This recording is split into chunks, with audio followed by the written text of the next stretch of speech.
Hello everyone, welcome back to our channel. तो दोस्तों, finally ITR filing date end हो चुकी है। एक दिन का एक्सटेंशन मिला था, वो भी आधी रात को बिना किसी प्रायर इन्फॉर्मेशन के डेट को एक्सटेंड कर दिया गया था। तो 16 सितंबर का एक दिन का एक्सटेंशन मिला था, डेट एंड हो चुकी है। लेकिन अभी भी बहुत सारे लोग हैं जो कि आईटीआर फाइल करने से रह गए। क्या अब आईटीआर फाइल हो सकती है? बिल्कुल कर सकते हैं, लेकिन अब जो आपकी आईटीआर फाइल होगी उसे बिलेटेड आईटीआर कहा जाएगा। तो आज के वीडियो में हम यही देखने वाले हैं कि ये बिलेटेड आईटीआर कैसे फाइल की जाती है। अगर हमने बिलेटेड आईटीआर फाइल की तो इसके हमें क्या-क्या नुकसान उठाने पड़ सकते हैं, जिससे कि अगली बार आप सतर्क रहें और समय रहते अपनी आईटीआर को फाइल कर लें। तो मैं हूँ सीए श्वेता सक्सेना, आप देख रहे हैं हमारा चैनल टैक्स सॉल्यूशंस। हमसे कोई क्वेरी हो या कोई पेड कंसल्टेंसी आप चाहते हो तो हमारे व्हाट्सएप नंबर पर हमें कांटेक्ट कर सकते हैं। तो चलिए स्टार्ट करते हैं आज का वीडियो।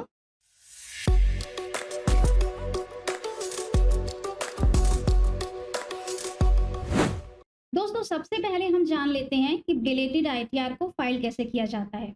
तो ये जो हम प्रोविजंस बताएंगे, ये रेसिडेंट और एनआरआई दोनों के केस में सेम एप्लीकेबल होते हैं। कोई रूल्स का यहाँ पर कोई भी चेंज नहीं है। तो आईटीआर 1 हो, 2 हो, 3 हो या 4 हो, सभी आईटीआर्स इसी तरह से फाइल की जाएंगी आज की डेट के बाद से, यानी कि 17 सितंबर के बाद से, क्योंकि आईटीआर फाइलिंग की जो ड्यू डेट थी वो अब एंड हो चुकी है। तो चलिए हम आ गए हैं इनकम टैक्स के पोर्टल पर। यहाँ पर हमने लॉगिन कर लिया है। अब सबसे पहले हमें सेम प्रोसीजर करना है। हमें सबसे पहले असेसमेंट ईयर को सेलेक्ट करना होगा, 25-26 ऑनलाइन मोड। अभी भी ऑनलाइन में फाइल कर सकते हैं, ऑफलाइन में भी कर सकते हैं। तो कंटिन्यू करेंगे, न्यू फाइलिंग से स्टार्ट करेंगे। कंटिन्यू, इंडिविजुअल को सेलेक्ट करके कंटिन्यू किया। यहाँ पे आईटीआर फॉर्म सेलेक्ट कर लेंगे, कौन सा लेना है, 1 2 3 4। हम 2 ले लेते हैं। आईटीआर 1 पर तो काफ़ी सारी वीडियोस अपलोड हो जाती हैं, 2 और 3 पर नहीं होती हैं। तो 2 ले लिया हमने, प्रोसीड करेंगे। Okay, let's get started. यहाँ पर कुछ मेजर पॉइंट्स पूछे जा रहे हैं, जैसे कि taxable income is more than the basic exemption limit. Exemption limit होती है हमारी, ओल्ड रिजीम में फाइलिंग करेंगे तो 2.5 लाख रुपए और न्यू रिजीम में फाइलिंग करेंगे तो 3 लाख रुपए। अब क्योंकि हमारी डेट एंड हो चुकी है तो ओल्ड रिजीम तो हमें मिलने से रही, तो हमें न्यू रिजीम में ही फाइलिंग करनी पड़ेगी। इसलिए हम न्यू रिजीम यानी कि 3 लाख रुपए की बेसिक एग्जेम्पशन लिमिट को लेकर चलेंगे।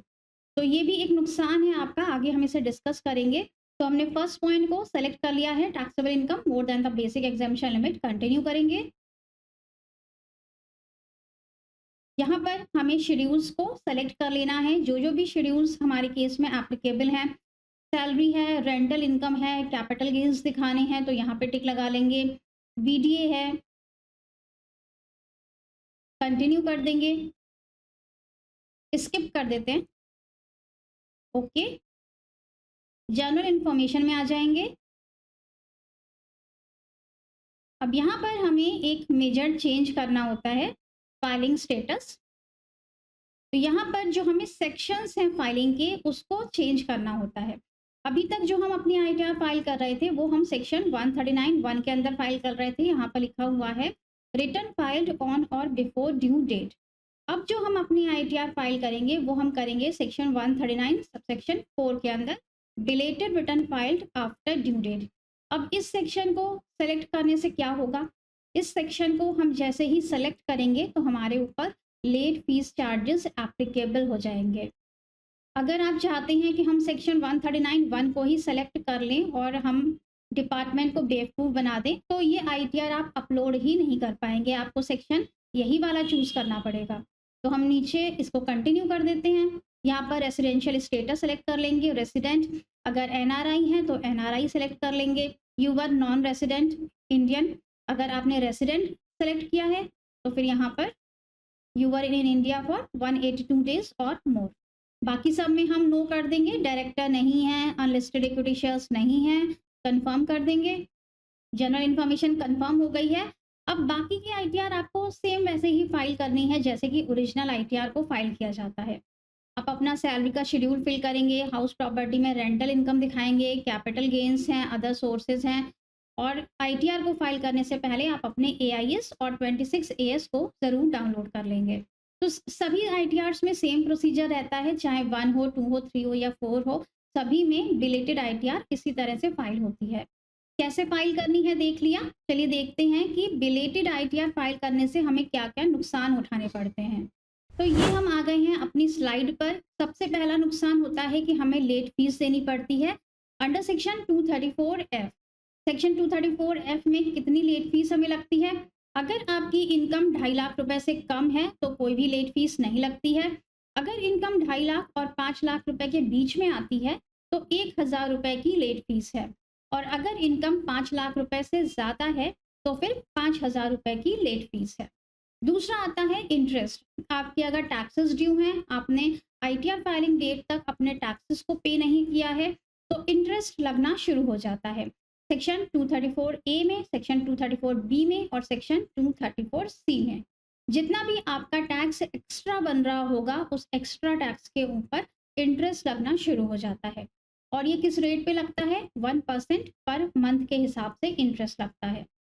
फिर आता है तीसरा कि आप लॉसेस को कैरी फॉरवर्ड नहीं कर सकते हैं।